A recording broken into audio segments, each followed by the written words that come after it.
You're listening to the Huddle Up Podcast with Chad Jensen and Zach Kelberman.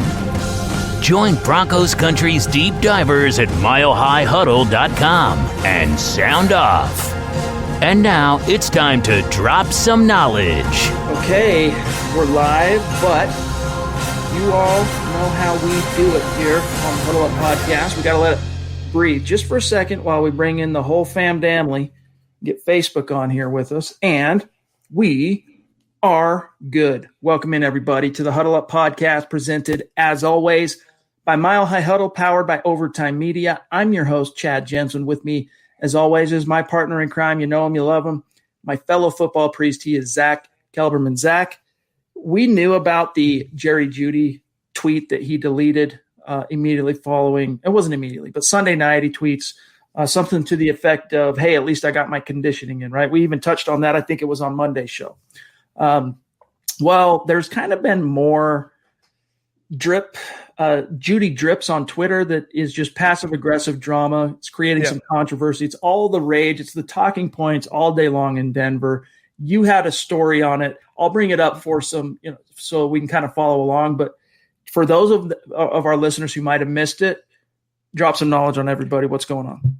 Well, basically, after the Kansas City loss, in which Jeudy caught one pass for 5 yards, you take away the Saints game, Chad, it's his worst game of the year. He says, at least I got my conditioning in, LOL. And it's very vague and ominous and cryptic as to who that is in reference to or who he's calling out there. Could be the Broncos coaching staff, the coaching scheme, that's more than likely. It could also be Drew Lock for not getting him the ball and locking onto the first read, which is rarely Jeudy. And then he echoed what Odell Beckham Jr. had to say about Pat Shurmur, the former Giants head coach. And Beckham basically accused Shurmur, when he was the head coach there, of alienating Beckham from the rest of the players, separating him and making the other players turn on him. And so Jeudy quote tweeted that, because he deleted it now. This is all alleged, Chad. He quote tweeted that and said it all makes sense now.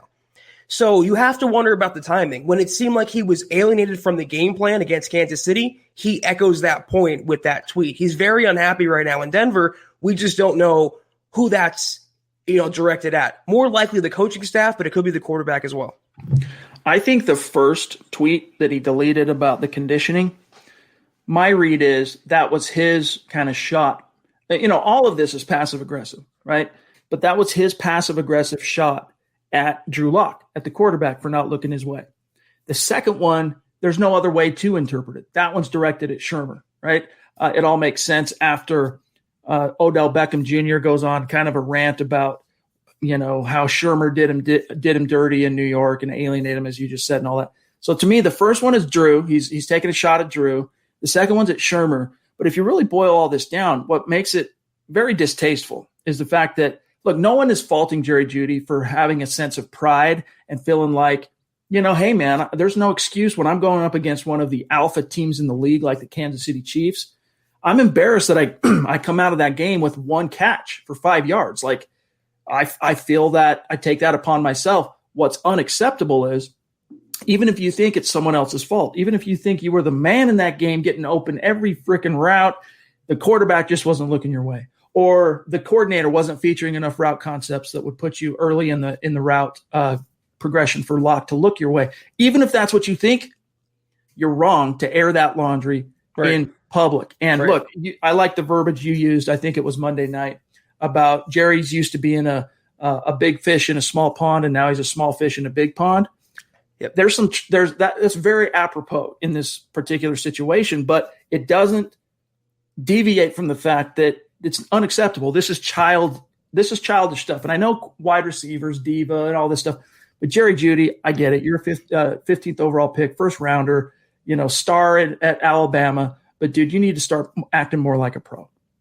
Well, it's childish stuff, Chad, but let's keep in mind he's also 21 years old. For all intents and purposes, he is a child. And, I actually referenced him being a minnow now in a vast ocean, whereas he was a big fish. And even you could say a big pond in Alabama, he still was a big fish. He was getting national praise, national attention, and now he's forgotten in Denver while receivers like Justin Jefferson, Henry Ruggs, CeeDee Lamb are all contributing to their respective offenses. On one hand, I do not blame Jeudy at all for how he feels. The frustration of a losing season, not getting enough passes, the offensive coordinating and the game planning and the quarterback play. On the other hand, though, I am right there with you. This needs to be handled internally, privately, not publicly, not through Twitter, and certainly not through since deleted tweets that we in the media have to decipher. This is where Fangio has to come in, though, and kind of lay the law down, him being the head coach of the team, and he kind of excused it. He basically chalked it up to a wide receiver, meaning a diva, being a wide receiver, and it's just going to happen with the overall course of a tough rookie season. He says he's fine with Jerry. So you know what? It can't be that bad.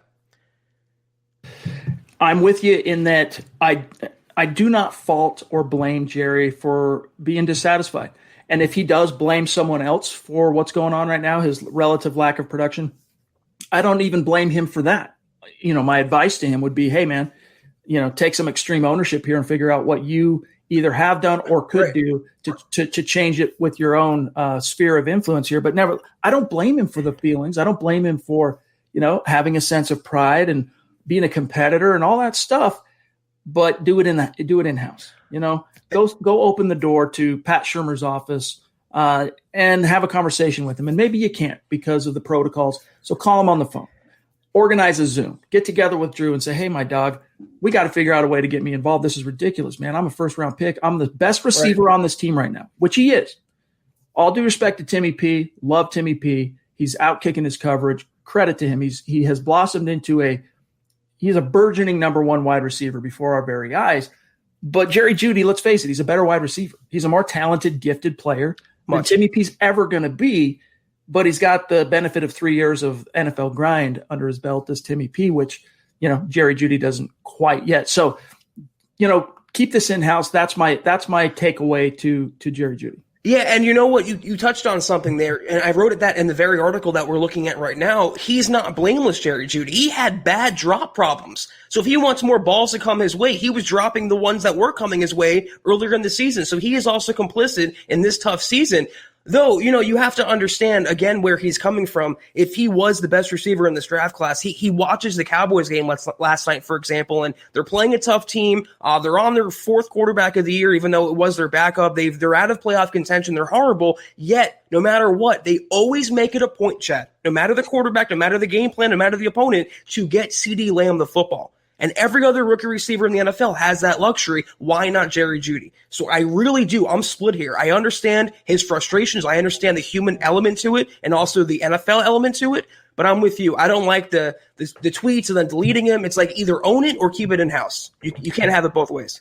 We'll get to what Fangio said specifically. We'll get to what Drew said specifically about all this stuff. And then, of course, whatever's on your mind, get your questions in. I see we got a super chat or two stacked already. Love you guys. Appreciate you so much. But first, we do have to take care of a couple of quick matters of business, starting with the sponsor of tonight's show. Gang, everyone loves fantasy football. And with the proliferation of sports gambling, now that it's legal in Colorado, it's another way to add enjoyment and stakes and fun to your football enjoyment. But you want to make sportsbetting.com your go-to destination for all things gambling with regard to the NFL, NBA, whatever the case might be. And here is why. Sportsbetting.com gives you sharp odds and low juice. They have their own in-house bookmakers. They don't pull third-party odds, from someone else and try and make you believe that, this is their own insight or their own expertise. They make their own odds. Hassle-free bonuses, which you get to roll over after one time.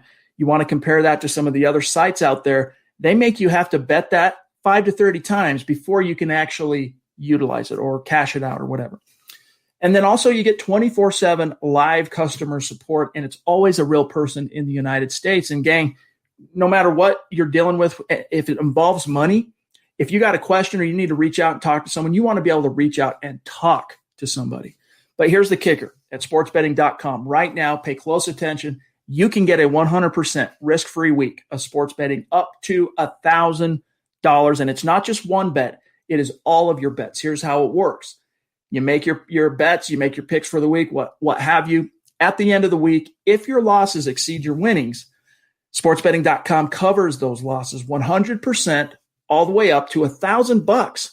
All right. And you can roll it over after one time. So head on over to sportsbetting.com/milehighhuddle, sportsbetting.com/milehighhuddle, and capitalize on a risk-free week of sports betting up to $1,000. All right, couple other quick matters of business here. We'll dive right back into the content. Follow the podcast on Twitter, gang. It's how we can keep this conversation going after each and every live stream at Huddle Up Pod, and the main account at Mile High Huddle. My partner, Zach Kelberman, at Kelberman NFL. And I just realized, recording a video here with Kim Becker, I took off the display name. So as you can see here on the screen, at Kelberman NFL, myself, at Chad and Jensen. Also, gang, a gentle reminder to head on over to the merch store and get your swag on. HuddleUpPod.com, not to be confused with MileHighHuddle.com. That's where the content is. HuddleUpPod.com is where the merch is. It's another way to support what we're doing here. Get a football priest hat like you see Zach and I wearing right now, or this awesome T-shirt that Christy designed, one of our superstars and an MHH Mount Rushmore member, that sold like hotcakes as soon as we debuted it onto the site.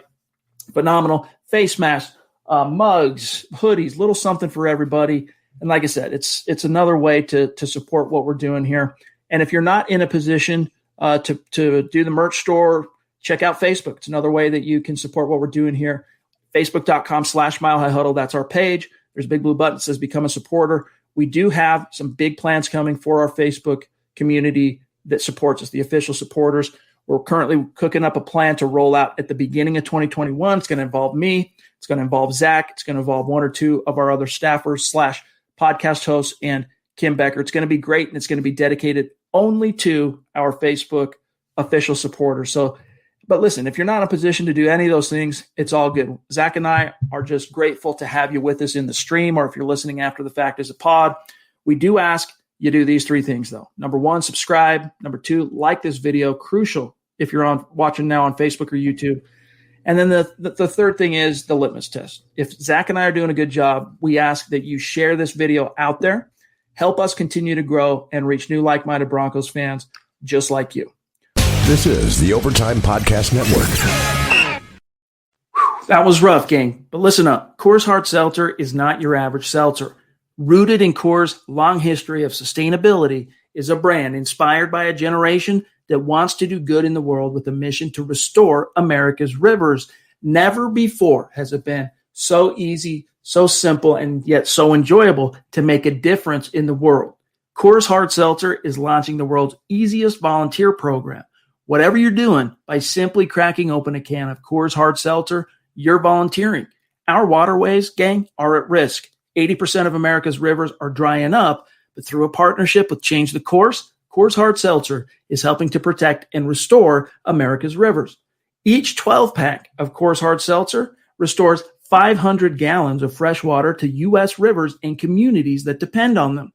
The results? 1 billion gallons of water restored to 16 river basins across the United States, including the Colorado River, and that's just year one. You get 4 refreshing flavors, 1 cool cause. Enjoy naturally flavored black cherry, mango, lemon lime, and grapefruit. And the specs are in, gang. Coors Hard Seltzer is 4.5% ABV and only 90 calories, Zach. Another pro. Yeah, Chad, you mentioned it before. The second week in a row, another tough loss by the Broncos, but another opportunity for me for the second week in a row to enjoy a nice Coors Hard Seltzer. Last week it was mango. This week it was black cherry. I love them all, though, Chad. It really makes a losing effort in the NFL that much more palatable. So join the world's easiest volunteer program, gang, by simply drinking Coors Hard Seltzer. Broncos country, you can volunteer to restore America's rivers. You buy Coors Hard Seltzer, you help restore 500 gallons of water into America's rivers all on your own. It's that simple. Visit CoorsSeltzer.com to find a Coors Hard Seltzer near you. That's CoorsSeltzer.com. For every 12-pack sold through 8/31/2021, Coors will purchase services from Change the Course to restore 500 gallons of fresh river water. Details at CoorsSeltzer.com. Celebrate responsibly. Coors Brewing Company, Fort Worth, Texas. All right, Zach, before John, let's grab that. Is that first super chat there? I don't want our superstars to wait too long here. I'm trying to see who that is. Bear with me one second, gang. I believe it just jumped on me. Where'd it go? Oh, there it went. Passed it by. Bear with me, gang. It's Zeus. I thought it was Zeus. Of course it is. Oh, there we go. Stu McPeak, Zeus. MHH Mount Rushmore. We love you. We appreciate you. we say hello to you as well. And we say thank you for your just day in, day out support, my friends. Good to see you. And as always, we love having you in the chat and contributing to the conversation too. Thank you, Stu, for being Stu, as always. He is Zeus. We call him that for a reason. Also, MHH, paid model, unpaid, I should say, quote unquote, unpaid male model. Quid pro Muhammad quo. Badri at Broncos 2005 on Twitter. I've got that memorized now because I shout him out after every single podcast. Muhammad is supporting us as a super chat superstar, and we appreciate it, my friend. He says, my favorite part of the podcast when Chad says, and we are live. All right, cool. No, me too. Not going to lie. All right, real quick. I know there's plenty of questions, plenty of topics, gang. We're going to get right back to the chat. I see things here on Facebook. We'll get to a few Facebook questions. DeAndre is one. Isaiah's got a few interesting topics. YouTube. I see a Twitch. I see a Twitter. We'll get to you guys here in just a second. First, though, Zach, I want to go back to this article that you wrote today, by the way. Great article, kind of encompassing this whole entire kind of, ball of wax. This is what Drew Lock had to say. Wait, Drew? Is it Drew? Yeah, this is the first one is, yes, Drew. All right, here's Drew's response to what Jerry his kind of passive-aggressive rumblings on Twitter. Quote, if he's happy about not getting the amount of balls that he wants, then there's something going on there. You want a receiver that wants the ball. You want a guy that wants it in his hand and wants to make plays. That's what it's all that's what we like about Jerry. He wants the ball in any situation, the beginning of the game or crunch time towards the end. People play him a certain way, and you go throughout the game and you make your reads. Sometimes you don't end up getting to him, and sometimes you hit the guy. He could have been the second person on the read, but the first one was open. It's how the game flows, and I know he's learning that right now. As a receiver in this league, there are times when it's tough to get the ball every once in a while. It's about fighting through those games and getting ready to practice the next week, go into the next one thinking you're going to catch 15 that game, just being ready for that opportunity for next Sunday, close quote. So, Zach, in a way, Drew, a second-year player, is saying, hey, man, as advice to Jerry, his message to Jerry here, at least on the public level, is, hey, buck up, man. Sometimes you're not going to get the ball, but maybe next game you'll get 15. Yeah, I mean, he's also saying he's kind of exonerating his behavior by saying it'd be a problem if this wasn't happening, Chad. It'd be a problem if Jerry Jeudy was being complacent and okay with not getting the targets, not getting the catches, not being the guy in the Cortland Sutton-less wide receiver core. That's also very frustrating. He was supposed to be the guy even with Sutton next to him. Now Sutton's out of the picture and Jerry Jeudy's in obscurity. So, yeah, Drew Lock is also saying there he's kind of outing himself by admitting his first read problems. The first read's there. You're not going to always be the first read. You got to sometimes make Jerry Jeudy the first read. You have to recognize him beating his man off the line of scrimmage, him getting open and finding him down the field. That's on Lock as well. Excellent point. I was actually going to segue into that.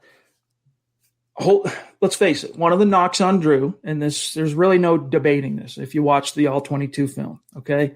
It's not as easy to discern and pick out on the television broadcast when you watch it the first time, but he is really only reading one side of the field. The coaches are, and I don't know if it's because that's just where he's at in his development as a QB, or if that's the mandate from on high from Pat Shurmur and Mike Shula because of some of the struggles he's had this season. But Zach, you nailed it. He's really only going through read 1 and 2. And if it's not there, man, that's when bad stuff tends to happen for the Denver Broncos. So if I'm Pat Shurmur, all right, look, that's not necessarily a complete indictment on Drew.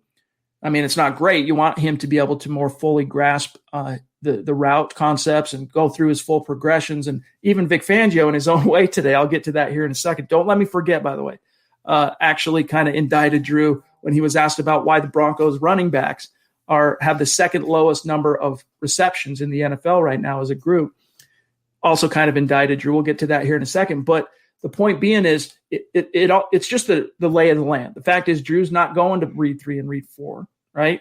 It's read 1, it's read 2. So if you're Pat Shurmur, the message here is, how do we weave Jerry into read 1 and 2 on these plays? And in fact, let's make him read 1. Right. He's kind of been playing the Z a lot more slot than I anticipated, to be frank with you. And Tim has been the X. Well, maybe it's time to start mixing that up a little. That doesn't mean you remove Tim from being the X, but you start kind of switching them up more to roll Jerry into some of those early reads in the progression. It's on lock again for not recognizing when Jeudy's open or not cycling through his reads. I mean, that's something every quarterback should do, experience notwithstanding. But it's also again on Pat Shurmur for not scheming Jerry Jeudy open. This is a first-round draft pick. He's not a fourth or fifth-round pick. He was a number 15 overall draft pick. He is arguably the best receiver in this draft class coming into the season anyway. So why the Broncos offense, or at least Pat Shurmur, does not feature him is astounding to me. And again, when you watch a Cowboys game, they're a terrible offense. They're on a lot of backup players. They're injury racked. They're down and out. Yet if you watch them, they make it a point every single week, no matter the opponent, to get CeeDee Lamb the football. So again, it's not one or the other. It's not Locke or Shurmur. It's both. And that's the crux of Jeudy's frustration.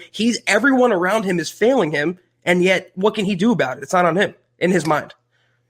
Here's what Fangio said when asked directly about Jerry Jeudy's blusterings on Twitter. Quote, well, the last 3 games, the game before this past one, obviously he wasn't going to get many balls thrown to him that day, talking about the Saints game. I don't think he's hit the wall at all, talking about, hey, has he hit the rookie wall?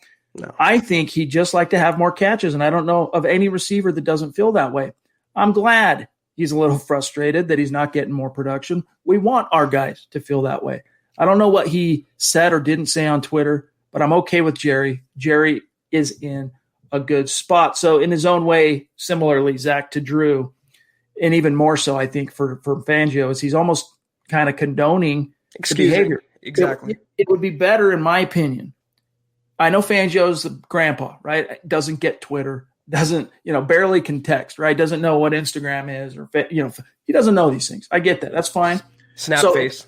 Exactly. So instead of standing up there and say, I don't know what he said on Twitter, but I'm okay with Jerry, he's in a good spot and all that, stand up and say, I don't know what he said on Twitter, but if what you're telling me is true, that's not cool. It's not acceptable. We expect more from Jerry. And if he is frustrated, we would understand that. If he is frustrated, we would expect Jerry to come talk to us and keep that in-house. Next question. Accountability. And that's been one of the themes, Zach, of the Vic Fangio era up to this point, is whether it's with his own coaching, his coaches, or players themselves, there isn't much accountability in terms of knowing, no one's obviously Rich Scangarello and TC McCartney are the exception that proves the rule, but no one's getting criticized. No one's getting sat down, or it's like with Michael Ojemudia, and we're going to grab Drew as soon as I say this. Look, he gets blown away by Julio in Atlanta, totally dominated, misses it. And who doesn't? If you're a rookie corner going against Julio Jones, odds are you're going to have a bad day. But nevertheless, a couple of missed tackles on the perimeter. Fangio pulls his card, sits him down for a couple of days, right? Or a couple games.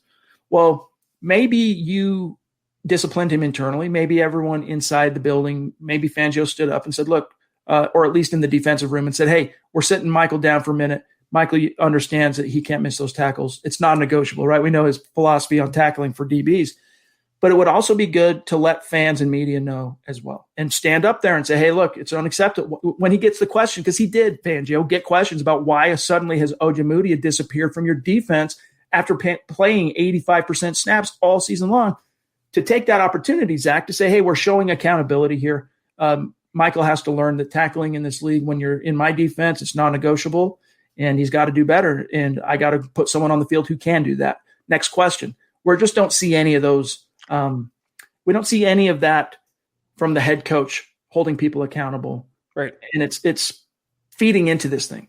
There's no ownership from Fangio, and there's constant waffling and vacillating. And you mentioned a lack of accountability. How about a lack of involvement on offense? He's always leaving Pat Shurmur to his own devices. He's leaving Mike Munchak to his own devices, playing Eli Wilkinson instead of stepping in there or with the play calling and mandating what he thinks is best for the Broncos. This is the biggest knock on Fangio. He's a great defensive mind, one of, if not the best in the NFL, but is he proper head coaching material? Is he the guy you want leading your team for the next half decade or beyond that?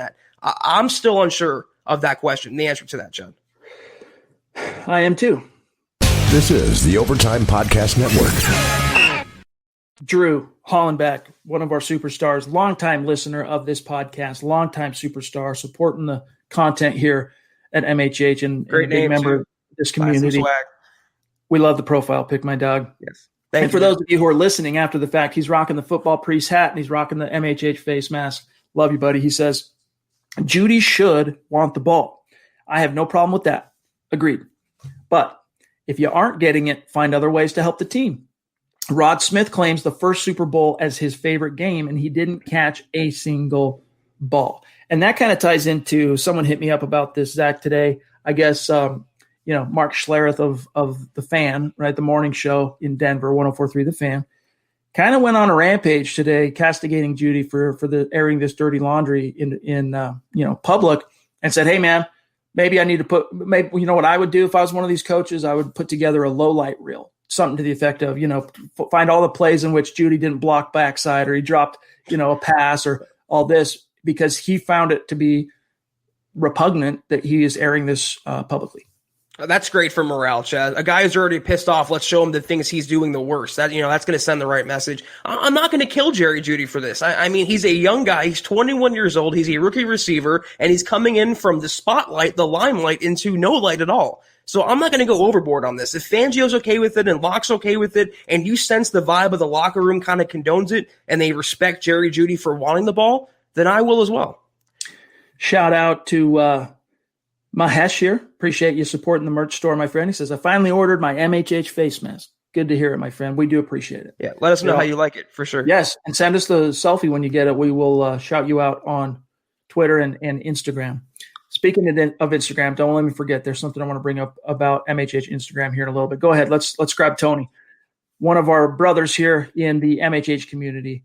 We call him DA Tony, Discount Audio and Wheels, out of Los Angeles. Again, guy, Broncos country, it's not a geographic location. It's a state of being, baby. It's wherever you are. And Tony's in LA, and he says Jeudy should be in the slot. His route running and creating separation would excel, but running go routes, not his strength. That's on coaching. Go Broncos. Right. Tony, so much of this is on coaching, to be frank with you. There are things, even if Drew is having Tim Tebow level problems reading, going through his reads and progressions and all that, even if that were the case, and I'm not saying that it's not great, but I'm not saying it's that bad. There's things the coaches can do to make it easier on Drew and to also get the ball to the true playmakers. For example, Zach, Josh Carney had a great film breakdown that published this morning. I'm sure most of you have read it by now.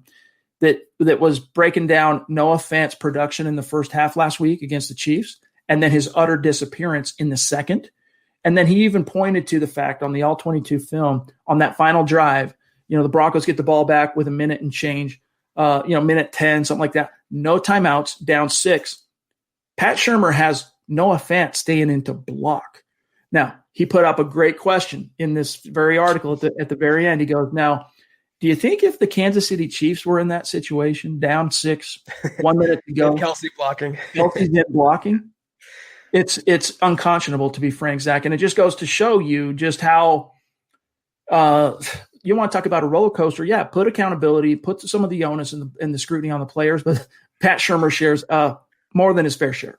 That's why I'm saying if you put Drew Lock on the Chiefs with Bieniemy and Andy Reid, how good would he be? How much better would he be at least? And to the point about using Jerry Jeudy in the slot, let me ask a rhetorical question, a few of them actually. Where do the Cowboys play CeeDee Lamb? He could play outside, but he plays the slot. Where do the Vikings use Jefferson? He could play outside, he plays in the slot. Where do they play Henry Ruggs in Vegas, Chad? He could play outside, but he plays in the slot. The common thread between all of them is they are playmakers and matchup nightmares at this level. And the Broncos only keeping Jerry Jeudy in one spot and not scheming him open is a shame and a travesty to his potential. Well said. DeAndre on Facebook with a good question here. Do you think that a normal offseason and reps will help Drew Lock? Absolutely.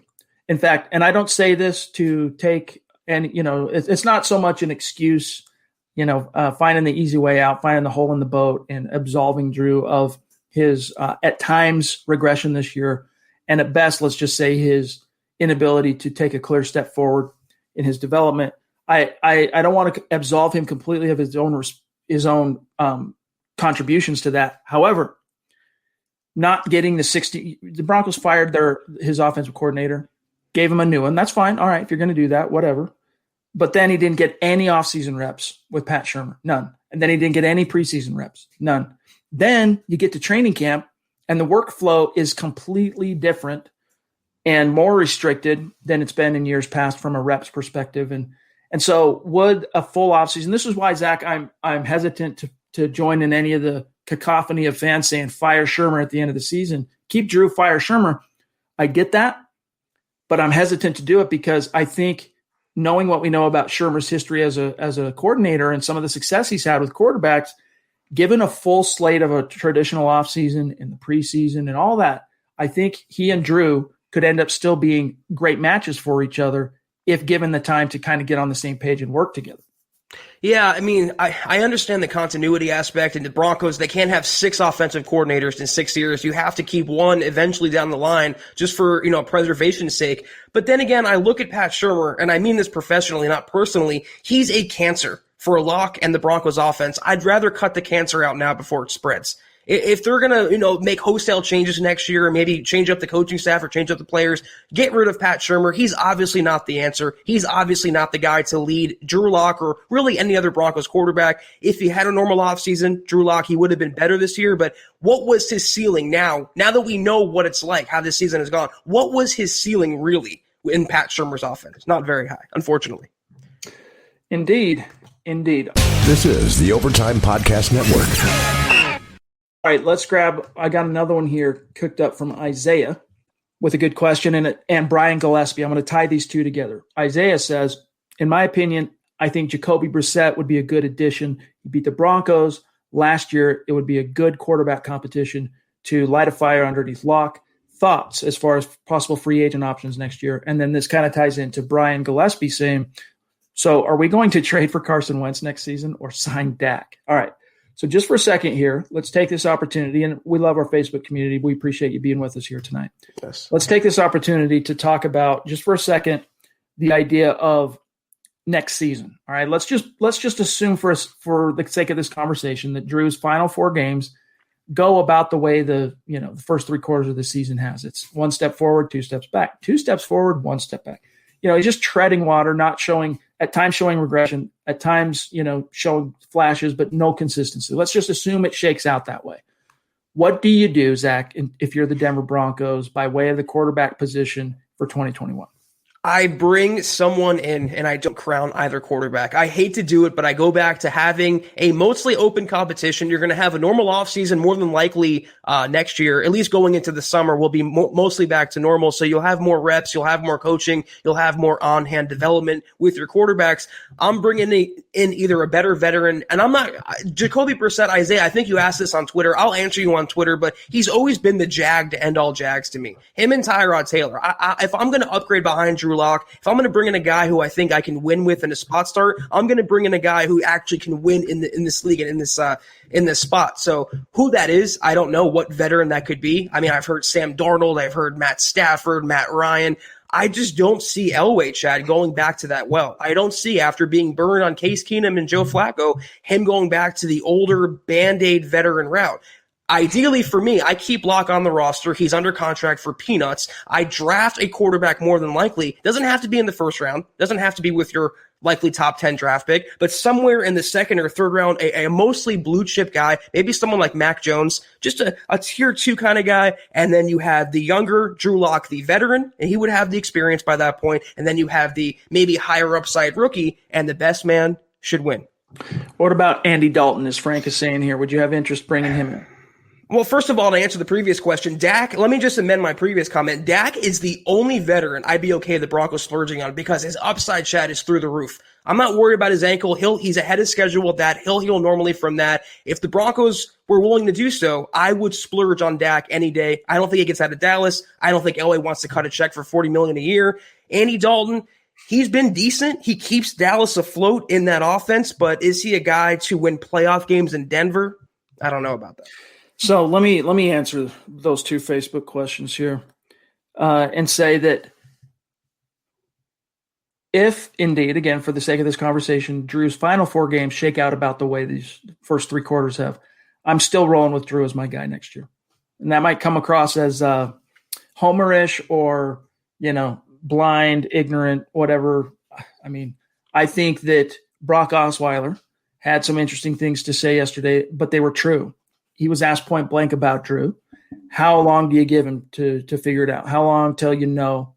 And long story short, there's some irony there, Chad. There is some irony there, but this is an expert. Okay, this is a guy that played in the NFL. He's bumped his head along the way, and he's learned himself through trial and error. He has the wisdom of experience. Let me just put it that way, okay? And what he said basically is that, first of all, don't start forming any opinions until 20 starts, until a quarterback has had 20 starts. He said that's about when people start to figure it out.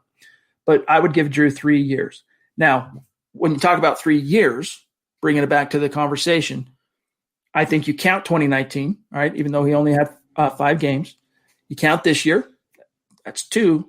To me, I concur with Brock. You give him 2021 with a full offseason and a year in which he's not recycling coordinators. And if he can't get it done, you'll know quick. You'll know early next year if that was a mistake. And that doesn't mean you make you completely ignore the quarterback position. Jeff Driscoll, that you got to upgrade your backup option regardless. Regardless, you got to upgrade that. Blake Bortles, hold on to Brett. Brett Rippon's got some upside as a backup and a spot starter, but go out and get a more proven, competent veteran backup in case in his 3rd year you're giving Drew that 3rd opportunity, that third swing at the plate. He does fall flat on his face in the first quarter of the season. You know it pretty quick. You have a Ryan Fitzpatrick or someone that can at least play competent football and feed some of your playmakers, and then you see what happens next. I know this won't happen. I'm even okay with the Broncos signing a guy like Andy Dalton or maybe Alex Smith and even drafting a guy on top of that in the 2nd or 3rd round, maybe even the 1st round if someone falls to you. You can never have enough quarterbacks if you're still looking for the guy. And I always say it, and I think it's true. You have to keep swinging until you connect on that home run, Chad, or the grand slam as the case may be. You cannot settle for ground rule doubles, triples. It has to be a homer. And I think Elway is still looking to do that. Well, and that's something Brock also brought up in this conversation is that, there are the special freaks of nature like the Mahomeses and the Lamars who come out of the box and are studs day one. But he made a fair point. Even some of the best quarterbacks today, it took them time to figure it out. And look at Drew Brees. Look at Aaron Rodgers. You could literally go through a who's who. There are exceptions to the rule. And that has, that's what's created kind of this impatience in the NFL. It's what's created impatience in media and the fan base with regard to quarterbacks. But really, it does take time. And anything worthwhile takes time to master. And it's no different for quarterbacks. And Miller707 Champ jumps in with an interesting question here, Zach, bringing it back to Jeudy and Drew specifically. Are Judy's comments the beginning of Drew losing the locker room and the trust of his teammates? I think it's Pat Shurmur. It's an indictment on him, and I think it's the ultimate expose of how he just does not call the proper plays for the Broncos offense. And in a lot of ways, I mean, us, Chad, you and I specifically, and a large sect of Broncos country should be nodding in agreement with Jerry Jeudy if he's airing out Pat Shurmur for not calling the right plays or not getting him involved. And even, Chad, Drew Lock made a point today. He was asked about the lack of running back involvement in the passing game. And he said it was nice to see a screen that worked every now and then. And he said the screens, checkdowns, those passes, the second, third, and fourth read aren't getting called enough this season, or we haven't gotten to those enough this season, were his exact words. That's also an indictment on Pat Shurmur. You're talking Fangio said that, not Drew. Okay. I mean, the quote is still the same. It all goes back to Pat Shurmur, though. He doesn't call the proper plays for his personnel, whether that's Locke, Jeudy, the running backs. He's not the right coordinator for this team. Yes. And I'll read that quote verbatim because it's interesting. I referenced it earlier in the conversation, what Fangio said when he was asked why the Broncos are, you go out and pay all this big money for Melvin Gordon, and it's, ostensibly the talking points coming out of Dove Valley are, well, yeah, he's a good running back, but really what separates him is his receiving chops, and then you are second worst at getting targets, catches to your running backs. Christopher Dio 44, we'll grab this and then I'll pull up that quote. Appreciate you, Chris. It's good to see you, my friend. He says, Locke struggles and Jeudy gets tripled and doubled. It's tough. Don't want a Stephon Diggs, Kirk Cousins problem. Jeudy over Locke, sadly. What do you mean? Like in terms of your allegiance, like what Jeudy wants is more important than Locke? I'm not sure what you meant by that last thing, but Zach, your thoughts to what Christopher's saying here. Well, I think the Vikings got rid of Diggs because they didn't want to have to pay him. They drafted Justin Jefferson at a fraction of the cost, and Diggs is a great receiver. I mean, he's having a tremendous year in Buffalo. I don't understand the pretext of the comment here, but I don't think we're going to have a long-term issue between Locke and Jeudy. This is not an indictment on the quarterback. It's on the coaching. So Zach did a good job of paraphrasing what Fangio said here today. But I'm going to go ahead and direct quote him. This was the question of, hey, Vic, your running backs have the second fewest receptions amongst as a group in the NFL. How do you explain this? And he says, quote, definitely we'd like to spread the ball around as much as we can. We haven't gotten to the backs as much. It was nice. This is such an indictment, Zach. It was nice to see a screen pass the other day have some success. Come on. I think it comes down to most running backs. Catches. Not all of them are screens, checkdowns, third and fourth read. True. And we haven't gotten too many of those this year, close quote. So in one remark, right, one quote, one soundbite, Fangio, I think in a Freudian slip type of way, I don't think he meant to, indicted both his coordinator and his quarterback. Yes. Very much so. Yeah, that second, third read comment, that the third or fourth read, that's an indictment on Drew Lock not going through his progressions. But to say it's nice to see a successful screen and to name those plays, Chad, which are football fundamentals, we're not getting to those means we're not calling them enough. But you know what? Now that it's the head coach saying it and he has some affluence and he has some influence and he has some power, why not step in there and call Shermer into your office and mandate, listen, we have the horses, we have the talent, call more screen passes. Why Fangio is so hands-off with the offense is baffling to me. Jerry, one of our supporters on Facebook, our official supporters, appreciate you, Jerry, rocking the face mask like a boss. He says, I want to see Jerry get more targets. Is he going after balls more than Patrick? Who can bring down contested passes better? Yes, I know he's channeled his inner Moss before. Yeah, we saw that. That's not necessarily Jerry Jeudy's calling card as mossing people on vertical routes, but he definitely did that in week 4 against Pierre Desser and the Jets. I would love to see him get more targets, but part of the problem here is it's this weird, jambalaya of, this weird potion, this weird mixture of lackluster, uninspired X's and O's from the coordinator and a young quarterback struggling to read the field. And it just trickles down to guys like Jeudy, stud, guys like Fant, stud, being criminally unused in the offense. When you have 5 targets in 2 weeks and you have 1 catch for 5 yards in a game the Broncos were throwing and a game the Broncos were trying to compete with the Chiefs, and he's your first-round receiver, I want him to have that mentality. I want him to want the ball, but what more could he do? If the quarterbacking is shaking and the play calling is inconsistent, he's out there, giving his all, running around, trying to get open. And here's the thing, Chad. He doesn't have to really moss guys. He gets open with his feet, his footwork. It's part of the reason the Broncos drafted him. He's way more Marvin Harrison than he's Randy Moss. And the Broncos, if you look at it that way, they're wasting Marvin Harrison-like talent. It's so maddening. It really is. All right, we've got another one here from Christopher. Thank you, my friend. Really appreciate you. He says, Shannon Sharp called out Locke today. 100% sure Elway has heard enough. I don't care what he's saying. I'm not sure what you mean there, Christopher, as far as has Elway heard enough. You mean he's over Drew? Dial it back 2 weeks. And a lot has happened since then in terms of the mask-wearing snafu, Kendall Hinton having to play, all that. And then, 2 more picks in a game against the Chiefs that he needed to have as close to a perfect game as possible. So it's definitely plausible that Elway's opinion has changed. But 2 weeks ago, he said, I'm excited about Drew.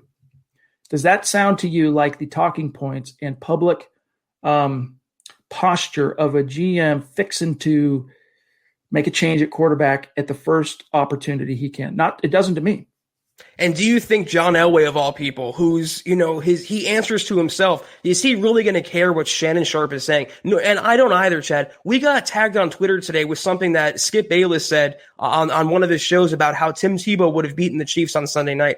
It's all for ratings. It's all for viewership. It's all it's verbal clickbait that Shannon Sharp's putting out there. He was great in Denver. He's a franchise icon. But in recent years, he's kind of turned against the Broncos, and he's kind of, a part of the let him hate, brigade who we're championing against. He's part of the establishment against the Broncos. Elway doesn't care what Sharp is saying. Elway doesn't care what Bayless is saying. Elway doesn't care what Chad and I are saying. Elway cares what Elway thinks, and he'll judge Locke on that merit. Well, I mean, even remember we had that great conversation with the author of the new Elway book. Oh my goodness, I can't believe I'm forgetting. Jason Cole. Thank you. Jeez, I'm very embarrassed. we had that great conversation with Jason, and we asked, hey, I think it was you, Zach, that asked, hey, what kind of feedback have you gotten from Elway on this, or how involved was Elway? Because it was an unauthorized biography, and most biographies that you're going to ever read are unauthorized, meaning that the person in which the subject of the biography was not directly involved in the writing of the book. Almost every biography is unauthorized. So, hey, was Elway involved? And what was the feedback? What have you heard? Anything? And to paraphrase what Jason said that day was, all I've heard is that, John Elway, what was it? He said something to the effect of John. He shared an anecdote about Elway's clippings in the paper and stuff back in the day when he was a player. All he ever cared about was, did they get my quote right? He doesn't care what anyone thinks. The opinions, he couldn't give two flying you-know-whats. He just doesn't care. He just cares, are the facts straight? If the facts are straight, and if you invoke the name Elway, all he cares are the facts straight. Your opinion, whatever. Thomas, real quick message to Thomas on Facebook. He wants us back in the Facebook group. Reach out to me, DM me or something, and I'll see what I can do. If you were blocked from the MHH Superfan group on Facebook, it's because you either were busted with naughty language. Vulgarity is not good. We toss you for that if it's repeated, or something worse, perhaps. So if you reach out to me, maybe we can give you a second chance. But that would be my advice to you, my friend. Richie, real quick. Chad, at the end of the day, we don't know if Jerry Jeudy had already brought this forward to the team behind closed doors. This is true. Now, if he did, no problem. He can do what he did. If not, then I agree with Mark.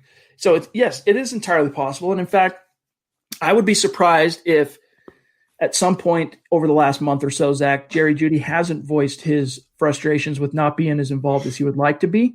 But it still, in my opinion, doesn't excuse him from airing that dirty laundry in public, because this is the league, man. This is the NFL, team first.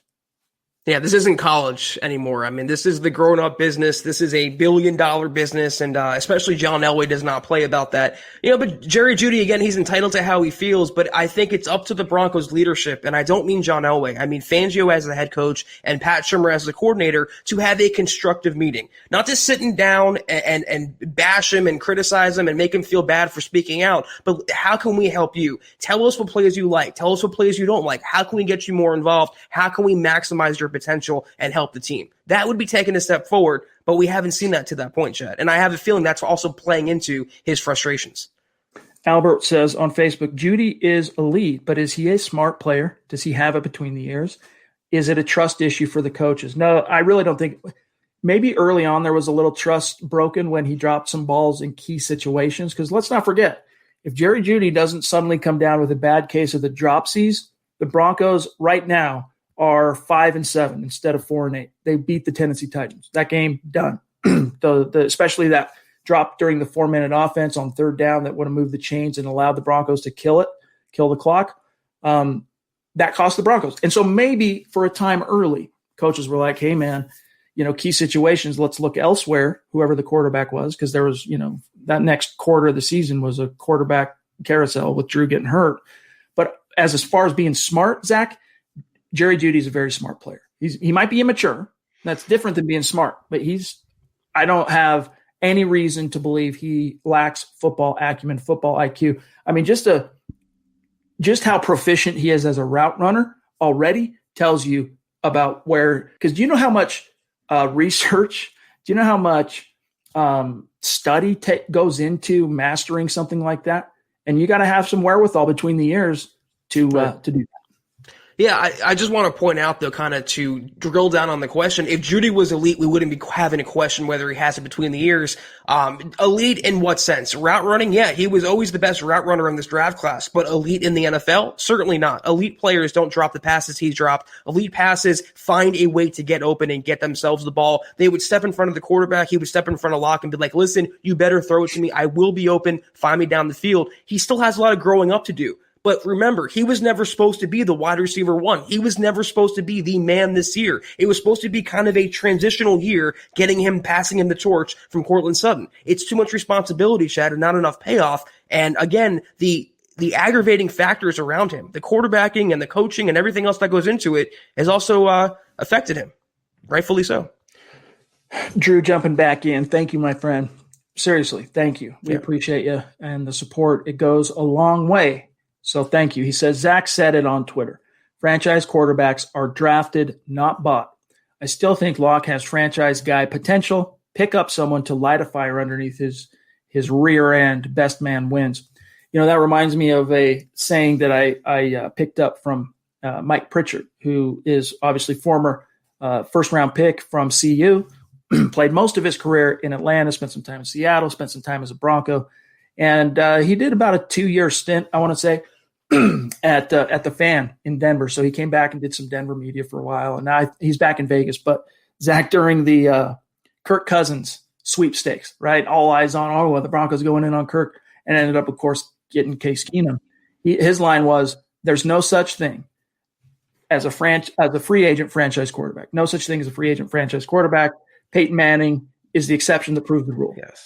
Yes, and I'm so glad you said that, Chad, because Drew, you're right. I did say that on Twitter, and I stand by that, but I got so much blowback from that comment because Broncos fans were pointing out that Elway was signed, and some of the other quarterbacks were signed and not drafted. These were all different times. I'm not comparing Peyton Manning or even Elway's time to what it is right now. In today's NFL, if you go down the list, the best quarterbacks are young, with the exception of Aaron Rodgers, and drafted by the team they're playing for right now. It's the top 8 or 9 quarterbacks in the entire NFL. It's what you have to do. You can't buy one off the street. You're not going to win a Super Bowl with Matt Stafford at quarterback next year, like you were never going to win one with Case Keenum or Joe Flacco. But there's a reason, Chad, you got to one with Brock Osweiler, a guy you drafted and a guy you developed. In this day and age, as always come to find out through Drew Lock, or at least going through the motions with Lock, you have to develop one, find one, and hone him to be your guy for 5-10 years and beyond that. J-Bone has changed his handle on YouTube. Justin, just another lazy boy GM. Statler jumping in. Appreciate you, my friend. Good to see you. He says, I want Shermer gone, but I don't want Locke to have a 7th OC in 7 years. Help, guys. I feel trapped and confused. The only solution out of that pickle is moving on from both, right? You get a new OC and you get a new quarterback. And I just don't think the Broncos are in that headspace. Now, maybe that changes between now and the end of the season, Zach, but I really don't think it's going to. But my counter to this, and I understand you don't want another change and having to learn another system for whatever the quarterback may be, but is keeping Pat Shurmur really worth the trauma of forcing a quarterback, whoever it may be next year, to learn a new system, to force the players to learn a new playbook? Pat Shurmur is so bad for this team, they are worse by the virtue of him being the coordinator. Removing him would be addition by subtraction. That's exactly how I feel about it, Chad. You're gaining nothing by keeping him and standing to lose everything by rocking with him for next year. It's possible. It's possible. But I can, as frustrating as Shurmur has been to me at times and just some really head-scratching moments, he just hasn't, to me, he hasn't been Mike McCoy 2017 bad, in my opinion. Now, subjective, it's my take, it's my perspective.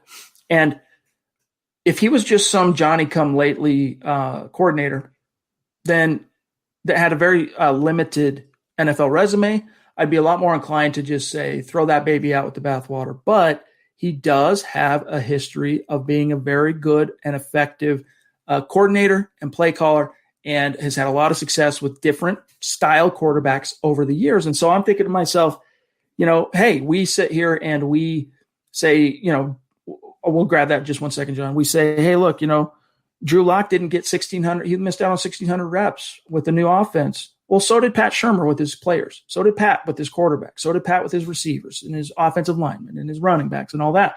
And so that's part of it for me, as well as I want to see, look, they made the move to fire Scangarello. There's no going back on that, right? That's in the rear view. It happened. Now it's like, how do you make the most of the situation as it stands, knowing, Zach, that this wasn't you didn't have a straight up body of work to fully analyze or fully evaluate Drew and fully evaluate Shurmur. That's why, to me, it's almost like, unless you're just like completely over Drew, then you would maybe clean house OC and bring in a new quarterback. I just don't think they're there yet. I mean, you say, though, that he's had success, but where has it been this season? I mean, where has it the tangible results been with Drew Lock this season? Can you look can Pat Shurmur look a Broncos fan in the face or even Drew Lock in the face and said, I accomplished what I set out to do this year. I accomplished what I was hired to do this year, what I'm being paid a lot of money to do with this quarterback. He didn't do that, Chad. I mean, whatever he did in Minnesota and Philadelphia before that didn't transfer to Denver, and I think Drew Lock got worse with him as the coordinator. You mentioned the reps. Would those reps have changed Pat Shurmur calling a 4th and 1 tight end shovel or ignoring Noah Fant or any other million blunders he's done this year? I can't exonerate him no matter what scenario it is. You might swing me by the time it's all said and done, depending on how this season shakes out. It's happened before. Black Knight, you changed your handle. I almost said 232, but at least on Twitch it would seem it's 323. Good to see you, my friend. He says, I wish Elway would get with the times and draft a QB that's a dual threat type. It's interesting you say that, Black Knight, because Cecil Lammy, who, great friend of the show, great friend to MHH. I have nothing but admiration and respect for Cecil. And I heard him say something, I don't know, I can't remember if it was on Twitter this week or if it was on one of his shows. But nevertheless, it was something to the effect of, Zach, Drew Lock is athletic, but he's not a mobile quarterback, and that there is a difference. I agree. For sure. I mean, you have to be able to make yards. Like, if you watched Lamar Jackson last night burn the Cowboys defense a 37-yard touchdown, yeah, he was left open, but his speed is just noticeable. Locke can get around the corner. He has some moves, but he's not a running quarterback. But to that point, this is why I'm saying you're not going to find that dual threat who you have to win with on the open market. Matt Ryan is not a dual threat quarterback. Matt Stafford is not a dual threat quarterback. Carson Wentz is not a dual threat quarterback. But on the other hand, again, would you trust Lamar Jackson with Pat Shurmur? Would you trust Josh Allen with Pat Shurmur? So, yeah, they have to get that guy, but they have to answer who is the coordinator for this guy, and is he the best guy to maximize his talent? And as we've come to know this year, and I want to just tack on to my previous point, Chad, it's one thing if we're saying it, but I think Odell Beckham literally airing that out and saying that Pat Shurmur alienated him and forced players to distance themselves, that was the final nail in the coffin. That publicly cemented a lot of the opinion about Pat Shurmur, and I just think he's not the right fit in today's NFL. Xavier jumping in. This is a name that we do not recognize on Super Chat, so welcome and thank you, Xavier. We appreciate you. Make sure you reach out and connect with us on Twitter so that we can shout you out after this show. He says, I would give the house for a Deshaun Watson trade. Yeah. Who knows, man? I mean, that team has undergone so much trauma and turnover in the last calendar year.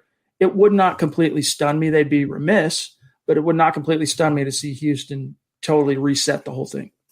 Deshaun Watson, though, drafted by his original team, dual threat quarterback. It lends credence to the notion that you have to draft your young guy, and it has to be a guy who can win, if possible, with his legs. The best quarterbacks are dual threats. Antonio, it's all good, my friend. We're just happy to have you with us, and that's the truth. Appreciate you. Hope things turn around for you. And I mean, it's having the pandemic's affecting a lot of people still in the United States financially. So we're with you, my friend, and don't you sweat it. Let's grab this question here from Michael, who says, Chad, do you still believe in luck? Define belief. If you want me to put my fan hat on and say, Drew Lock is the truth, I can't go there. I don't know yet. I mean, he's regressed somewhat. There's been enough signs of regression in 2020 to create some serious misgivings on my part in terms of, is Drew the long-term guy? But I still maintain that the Broncos are in they're in like a fateful window of time with Drew. And I think if they can handle him the right way, make the right decisions at the end of this season, and give him enough and give him more rope and more time on task and more of an opportunity to continue working the grind, I think he can be that. Question is, do the Broncos have that patience? Because going back to what Brock Osweiler on Tuesday, about, hey, 3 years, give him 3 seasons. All right, 2019, 2020, 2021. But are the Broncos thinking that way? I believe he should be given that. I haven't seen enough, let me put it this way, this year in terms of alarm and regression and all the negativity and criticism of Drew. I haven't seen enough for me to say he shouldn't be given that opportunity. Now, that doesn't mean, again, that you ignore quarterback. You need to bring in a better veteran fail-safe, but I still think you center it, this is my opinion, on Drew for 2021. Continue to invest, build the nest. You get Cortland back. You get him a full year of offseason with Pat and with Shula. And if it doesn't work out, then you know. You know, right. Absolutely. But there are too many tantalizing, clear flashes of franchise tools. But the problem is they're all in potentia. And the NFL is a production-based business. It's not a potential-based business. So at some point, he has to convert that into production. Chad, you said that absolutely perfectly. I'm in full agreement with you. I'm not ready to obviously dump on Drew Lock or get rid of him or say bring in another quarterback for sure and move on. I'm also not crowning him as the franchise guy or a Pro Bowl quarterback because let's face it, he's not. He's shown flashes like you've mentioned. He's popped, but he's also kind of fizzled as well. He's also taken a lot of steps back as well and regressed as well. But the mold is there. You have the raw material for a potential franchise quarterback. It's just molding it to get the best guy and the best passer. And I just think Pat Shurmur and the Broncos coaches failed Lock this season. We can absolutely give you a birthday shout out. What was that handle again, John? If you have it still, Bronco fan 99 on YouTube. Happy birthday. Buddy. Happy birthday to you, my dog. Let me grab this one. We got a super chat from Christy and I want to get to that, and then I want to grab Glenn, and then we got to get out of here for tonight. But the queen of MHH, top roping it, as she is wont to do. Every single stream she's in, she's supporting the cause. She's moving the conversation forward. She's just a lot of fun, and we appreciate you, Christy. She says, my guys telling us like it is. Much love. Keep up the good work, and go Broncos. Thank you, Christy. Appreciate you so much. Seriously. Yes. Your commission check on the MHH shirt you designed coming in the mail end of year. Keep an eye on that. Glenn Hauser, another one of our superstars, another just a man I have some serious platonic love for. All right, this Glenn Hauser cat. I love this guy. All right. He says, any truth to the rumor that Shurmur is ruining Drew to make a spot on the roster for his Yeah. In fact, I was just thinking about this today, by the way. Has Kyle Shurmur – I'm going to look at the Broncos roster.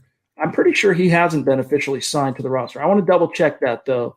Why would you need, once you got the quarterbacks back, right? Because there was a question. He was brought in that Monday in case Drew, Blake, and or Brett ended up testing positive and was going to miss the next week or two as well. He was brought in as a potential fail-safe so that they could have an actual quarterback available for Sunday's game. And of course, they ended up testing negative and came back in the building, Zach. Well, he's also played for the Chiefs, and they signed him before playing the Chiefs. So a lot of that, or some of it, I should say, was strategic. But, there's no tinfoil conspiracy here. I just think Pat Shurmur, he's not even trying to be this bad intentionally. I don't think you can be as bad as a situational play caller and a game planner as Pat Shurmur has been this year on purpose. He is just that bad on his own, and it's pretty unfortunate. I'm looking at it here. I'm looking at the practice squad. I'm seeing the new kicker they brought in for emergency purposes in the event that Brandon McManus were to come down with the bug. I see a quarterback on the squad, and his name is Blake Bortles. I'm looking here. Let me just make sure I'm not completely tripping, and I'm going to look at the active roster. I know he's not, but I just want to be sure. Yeah, he's not signed. So Kyle Shurmur, the headline was, report Broncos signing Kyle Shurmur. Turns out, it was, hey, come in and pass the tests for 6 days, and then we don't really need you. Hey, you're here. You want to hang out at Dad's place for Christmas? You might as well. Pat Shurmur, he can't even cheat correctly, Chad. He can't even game the system. So bad. All right, guys. We are going to dip out. Oh, we got Christopher one more time. Appreciate you, Chris. Seriously, man. He says, do you think Broncos PR listens to MHH? LOL. Listens to MHH? No, I doubt it. Maybe here and there. They keep an eye on everybody. But yeah, they check the headlines. That's for sure. And especially for MHH, every story we write goes out to a massive Broncos audience because we have a massive following. And so, yeah, let me just put it this way. I'd be stunned if they're not keeping some track of the content we're creating. But listening to the podcast every day, Zach, probably not. You can't ignore us, no matter how hard you try. J-Bone. Love it, dude. Justin, okay, we'll do the plural. Justin J. Bones Statler. Appreciate you, my friend. He says, if one of the top 3 quarterbacks fall, I would consider it. But when that more than likely doesn't happen, it'll be one more year for number 3 under center. Hashtag stay safe. Look, if the Broncos are sitting there at pick 10 and Justin Fields comes dropping to him, I'm still not taking him. It might seem controversial, but I don't like Ohio State quarterbacks. They don't work out in the NFL. Sorry. Justin Fields, I'm sorry, maybe he's the one guy that proves me wrong and goes on to have, there you go, CC. Maybe he goes on to ball out in the NFL, and I hope he does. Serious. I really do. I don't say that to hate on the kid, but I'm not a fan of Ohio State quarterbacks. The system, the culture, whatever the case might be, they don't work out in the NFL, Zach. Now, if it's Trevor Lawrence dropping, of course, but that ain't going to happen. If it's Lance from North Dakota State, I consider it. I could have a conversation. If it's Zach Wilson, holler at me if he's there in the second round. Trey Lance, maybe I would consider it a 10. It's the same reason I don't want Sam Darnold. I hate USC quarterbacks. They never pan out in the NFL either. So, you know what? Zach Wilson, after Trevor Lawrence, Zach Wilson is quickly creeping up my board as the QB2. I know Fields is good and Trey Lance is there as well, but there's something about Zach Wilson's accuracy and his throwing strength, and it's just as intangible to the position that just draw me in. So if he's on the board at 10, Chad, and Elway at that point, and this is the important part, at that point, which is late April, if he's not sold on Locke, I can see him having that conversation. Jerry, he says, I believe in Locke, but I'm riding the Locke.